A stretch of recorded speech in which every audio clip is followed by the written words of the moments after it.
Okay, so today I'm going to be teaching you how to do a 2-minute teacher presentation. The purpose of these presentations is to not only help your classmates learn vocabulary and yourself, but also to help prepare you for your oral presentation at the end of the year and get comfortable talking in front of your classmates. Now, you've already been placed in your groups for your presentation, and your next step as you're preparing for it is to be adding to your vocabulary logs in your notebook. Make sure you're taking words that you don't recognize from Scarlet Pimpernel, from your independent reading, adding those to your log along with the book and the page number of that book. And then after that, you're going to meet with your group mate or mates. Some of you might have more than one person. And you're going to look at your logs and choose which word you want to do. After you've selected that, you don't have to have it on the same log, but make sure it's on somebody's log and you have chosen it.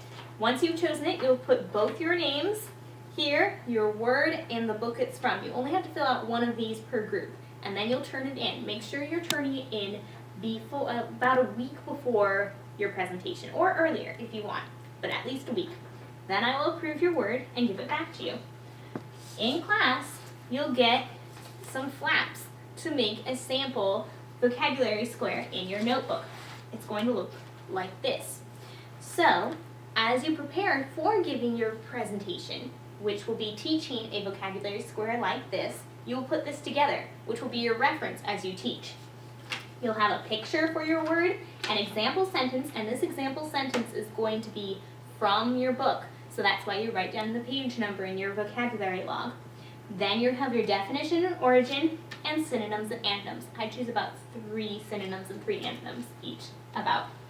Make sure as you're looking up your word in either an online or a hardcover dictionary that some words have a variety of definitions. Make sure you are using the same definition that is used in your example sentence. So if you need to, you can look at the context of your example sentence to make sure.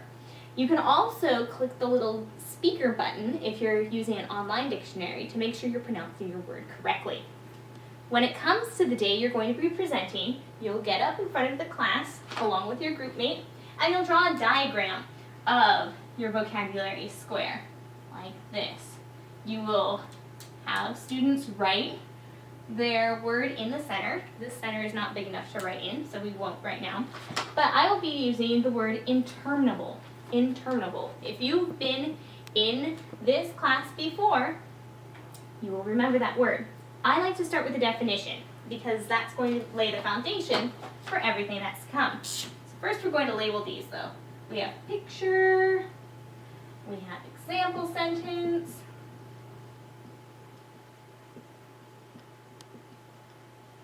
we have definition, and origin. I'm using ampersand for quickness, but you would normally write this out. And origin. And then we have synonyms.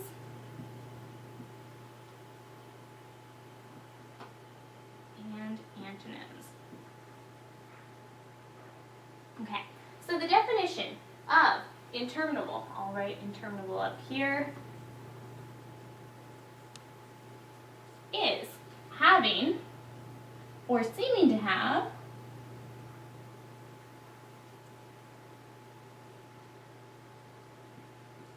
no end. Okay? And the word origin, from the Latin prefix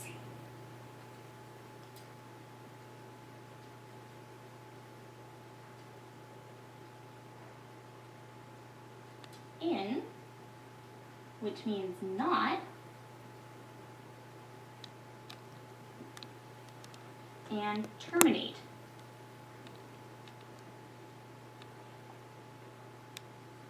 Which means end. Okay? So now we see how our word interminable gets its definition, or where it came from, its origin. So your origin can be short and simple, like this. Then our example sentence. Let's pretend my independent reading for this quarter was Roll of Thunder, Hear My Cry. This is where I found this word. The last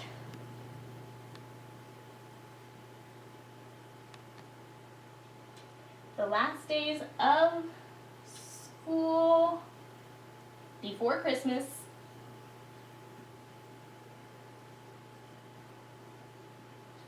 seemed interminable.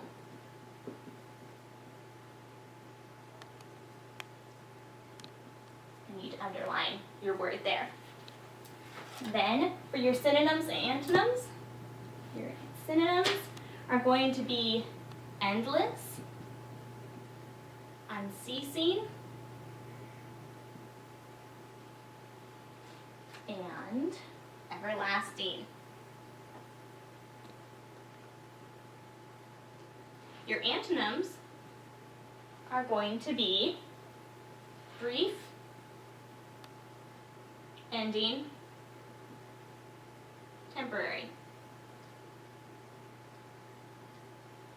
Okay, and which leaves our picture. Make sure as you're creating your picture that it doesn't obliterate your word. You're going to use a different color for your picture, and that it's simple enough so that people who aren't artists, like me, can still draw it.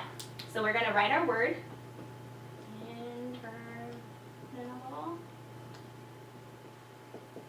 And we're going to draw our picture. This one.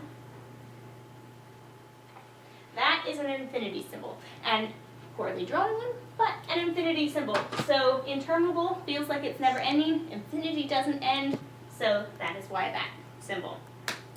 So as you practice, make sure you are dividing your work evenly so that one person can be talking while the other person is writing, and then you swap for each section.